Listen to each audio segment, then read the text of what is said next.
Ahoy, ahoy, everyone. It's Craig. And Rhino. And we are here today at Disney Springs for a little St. Patrick's Day treat. And I'm not wearing green, so Sandy would be ashamed of me. Yes, she would.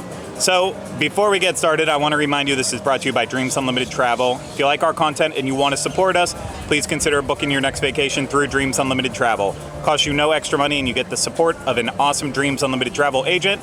So head over to dreamsunlimitedtravel.com today for a free no obligation quote. I'm assuming this is where the lower thirds. It was somewhere around there, yeah, for sure. Rhino, where are we eating at today? Well, today it seems like these days, whenever we are brought together for a food item, it is at D-Luxe Burger. Yes.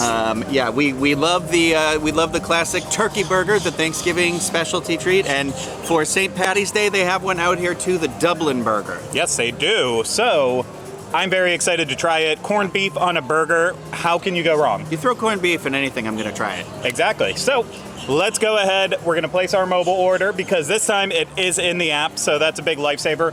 And we'll figure out all the details after on how much it costs and like how long it's available for. And we'll just go from there. So, let's place that mobile order. Let's get to it. It's at our table now. We have it, the Dublin Burger. It is $13.49. It is 2 pressed signature blend beef patties with Irish cheddar, corned beef, shoestring fried onions, Irish stout barbecue sauce, lettuce, and grilled onions. And when we opened up this burger and really looked at it, it was very interesting. It looks very messy. It looks very soggy. After a little bit of staring at it, Rhino said, hey, that looks like a tongue on there. And that was actually my first thought, but I was like, if I say that to him, it's going to really gross him out. So I'm going to not do that. But yeah, so now all we're thinking about is this big beef burger that looks like it has a giant tongue on it with the onions and stuff. I will say the bottom of the bun is completely soaked in the barbecue sauce. It is soggy, so it's going to be gross for that reason. Cross section though, it's a beautiful cut by Rhino. He cut this thing like a master, and now it needs to be eaten. Oh my gosh, this is messy. Here we go. Here goes nothing. Lean forward. I have to say, maybe it's just the chubby soul that's in me, but I'm actually really enjoying this. My biggest problem with it is actually the beef patties themselves. This is the exact same way it looked when it was sat down in front of us before we really started taking photos with it. It just looked overcooked right away, and that's exactly what it is. It's almost to the point that the beef in there is getting a little bit dry, but there's enough wetness happening in this to kind of make up for that. The corned beef adds a decent flavor to it. The cheese is kind of getting lost on me, but maybe it's just the piece I had. But when you sandwich it between the beef and the corned beef, there's not. It's gonna get lost in all those flavors. So despite the sogginess, I think it's actually good. It's like a good barbecue burger. And if you think of the corned beef more as like a bacon, it's kind of like a bacon barbecue burger in a way. So yeah, I'm enjoying this. But Rhino, I think it's your turn. Nothing like describing food as wet. I will point that out. I'm gonna go in here to get the tongue of the corned beef. Oh God, I definitely agree with you about the burgers. It's like it's giving them like a really dry, like a texture that like I didn't expect to come through here, but I think the corned beef actually adds an interesting amount of saltiness to the burger that works with that sweetness of the barbecue sauce really well. I don't really get a ton of the cheese on mine either. I feel like it does get lost in there. Like, I can see it, but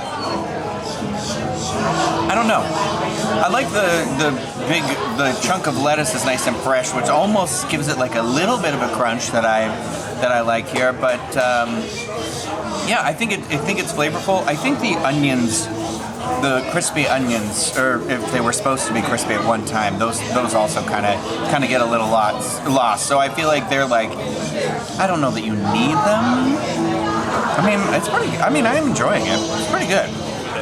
Dublin. Yes, we're done. Yeah. How offensive? Yeah, probably a little bit offensive.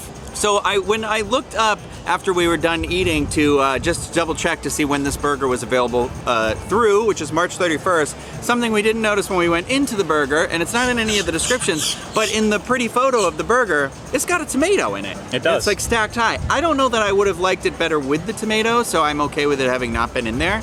But overall, like, I actually thought this burger was pretty enjoyable. $13.49 was before tax, and then there's an annual pass holder discount here as well. So I'm not sure what the actual total was for us, but I mean, I thought it was. I thought the burger patties, like you said earlier, could have been a little bit better. But the corned beef was like real good on that, and it added this like saltiness to it. And we were talking about the barbecue sauce because it was supposed to be like an Irish stout barbecue sauce that we think maybe got like boiled down a little bit. That made it almost like a. I said it reminded me of like a jam or a jelly. It had that like sweetness like that.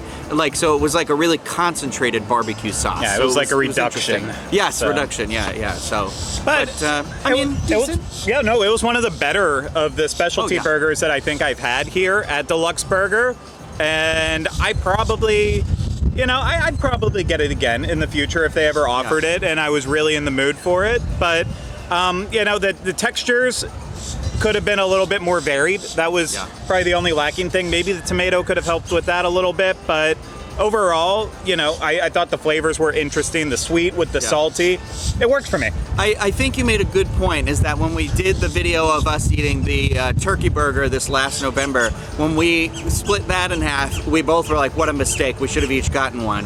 We didn't feel like that with this one necessarily, so it's not that we didn't like it, but it didn't have that immediate like classic. But I am with you. I think I'd split it again with somebody. I don't know that I would want to eat a whole one. I'm not a two burger patty person. Yep, for sure. I completely agree with you.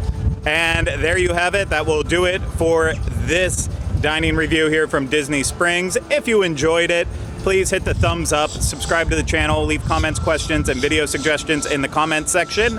And if you want to support us even more, you can always book a trip through Dreams Unlimited Travel. Get a free no obligation quote today at dreamsunlimitedtravel.com. But that's going to do it for Rhino and I today here at Disney Springs. We will see you again soon with another Disney dining review. Take care. Bye-bye. Happy St. Patrick's Day. Sláinte.